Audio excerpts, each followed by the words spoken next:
여러분 반갑습니다. 말씀에 뿌리 내린 믿음 9번째 묵상.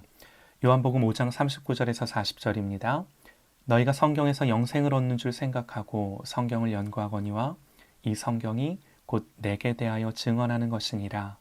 그러나 너희가 영생을 얻기 위하여 내게 오기를 원하지 아니하는도다. 아멘.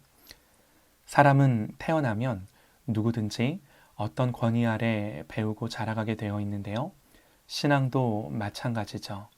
우리가 거듭났다는 것은 하나님의 권위 아래 사는 것을 의미합니다. 특별히 말씀의 권위, 성경을 하나님의 말씀으로 인정하고 그 말씀을 읽고 묵상하고 그 말씀에 순종하는 삶을 살기 시작하는 거죠. 성경은 하나님 백성들에게 절대적이고 무한 권위를 가집니다. 왜 성경이 그러한 권위를 가지는가? 오늘 말씀에서 주님은 당신 자신이 그리스도이심을 증거하시기 위해 성경의 권위를 사용하십니다. 여기서 주님이 말씀하신 성경은 구약을 가리킵니다. 이 성경이 나에 대하여 증언하는 것이다 말씀하십니다. 무슨 말인가요? 주님이 성경의 권위 아래서 당신 자신을 증거하신 거예요. 그러므로 주님이 성경의 모든 기록이 하나님의 말씀임을 생각하시며 말씀하신 거죠. 또 요한복음 10장 35절에서요. 또 성경은 패하지 못한다. 그렇게 직접적으로 언급하십니다. 예수님이 친히 성경의 권위를 인정하신 거죠. 예수님 당시 이미 모세오경과 시편들, 예언서들이 하나님의 말씀으로 인정되었고 주님이 직접 이 성경이 내게 대하여 증언하고 패하지 못한다 말씀하시므로 그 성경의 권위를 인정하셨습니다. 그래서 주님은 많은 성경 구절들을 친히 인용하시며 성경으로 하나님을 가르치시고 선포하셨어요. 우리는 주님이 생각한 그대로 이 성경을 생각하고 사랑하며 그 권위 앞에 엎드려야 되는 줄 믿습니다. 또한 이 성경이 어떻게 기록되었는가? 어떤 분들은 그래요. 사람이 쓴 글 아니냐? 어떻게 그런 글이 하나님의 말씀이 될 수가 있느냐? 그러나 성경이 기록된 가장 중요한 출발점은요. 하나님이 선지자들에게 말씀을 기록하라 명령하셨기 때문입니다. 하나님 모세에게 출애굽기 34장 27절에요.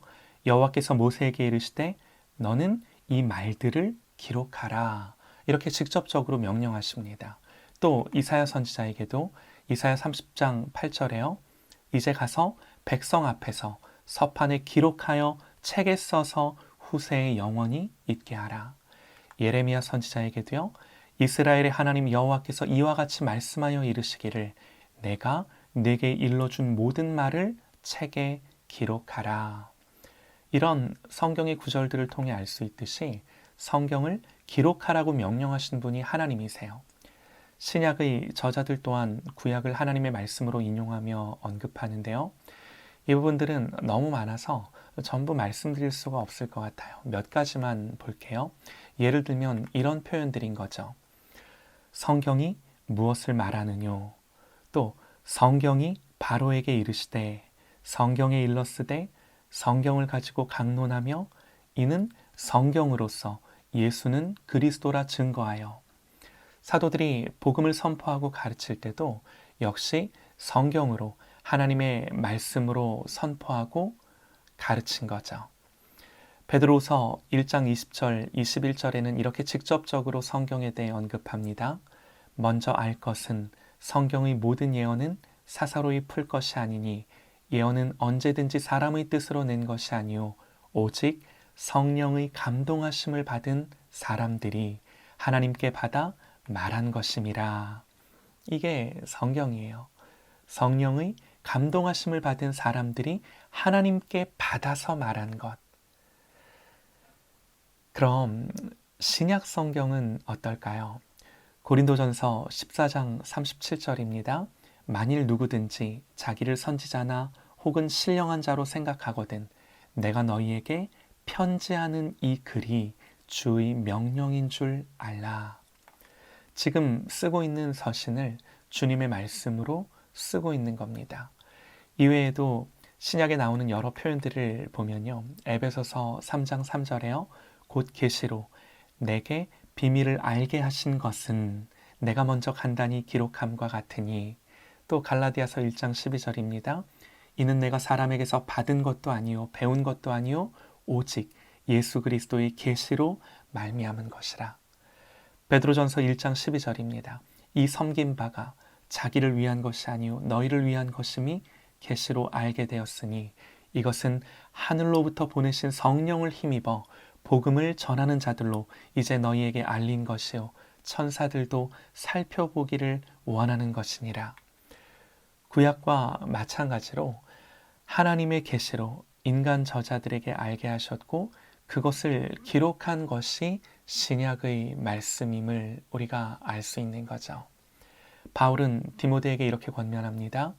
또 어려서부터 성경을 알았나니 성경은 능히 너로 하여금 그리스도 예수 안에 있는 믿음으로 말미암아 구원에 이르는 지혜가 있게 하느니라. 모든 성경은 하나님의 감동으로 된 것으로 교훈과 책망과 바르게 함과 의로 교육하기에 유익하니 이는 하나님의 사람으로 온전하게 하며 모든 선한 일을 행할 능력을 갖추게 하려 함이라. 자, 모든 성경입니다. 어느 한 구절, 어떤 한 권의 책이 아니라 우리에게 주신 66권 모든 성경이 하나님의 감동으로 된 말씀임을 성경 스스로가 증언합니다.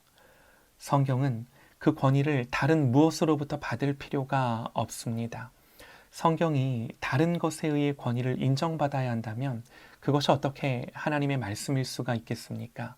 성경은요, 모든 권위를 규정하는 최종 권위입니다. 성경이 성경 스스로를 이렇게 하나님의 말씀으로 증언하는 거예요. 성경은 하나님의 말씀입니다. 그 성경이 무엇을 말하나요? 다른 거 아니죠. 하나님 자신이세요. 오늘 말씀에 예수님 직접 언급하십니다. 이 성경이 내게 대하여 기록한 것이다. 그러므로 우리는 성경을 읽을 때 예수님을 발견하고 오직 예수님을 알아가고 그 예수님을 맛보고 경험하며 사랑하는 것입니다. 이것이 성경을 읽는 이유입니다. 그런데 39절, 오늘 말씀 39절에요. 그러나 너희가 영생을 얻기 위하여 내게 오기를 원하지 아니하는도다. 무슨 말인가요? 성경을 통해 유익을 얻고자 하기는 하는데 그 성경이 예수님을 가르쳐 주는데 그 주님께는 가까이 나아오지 않는다는 거죠. 그래서 아무런 유익도 되지 않는다는 겁니다. 사랑하는 여러분, 우리가 말씀을 읽을 때 다시금 오직 우리 주님을 더욱더 집중하기 원합니다.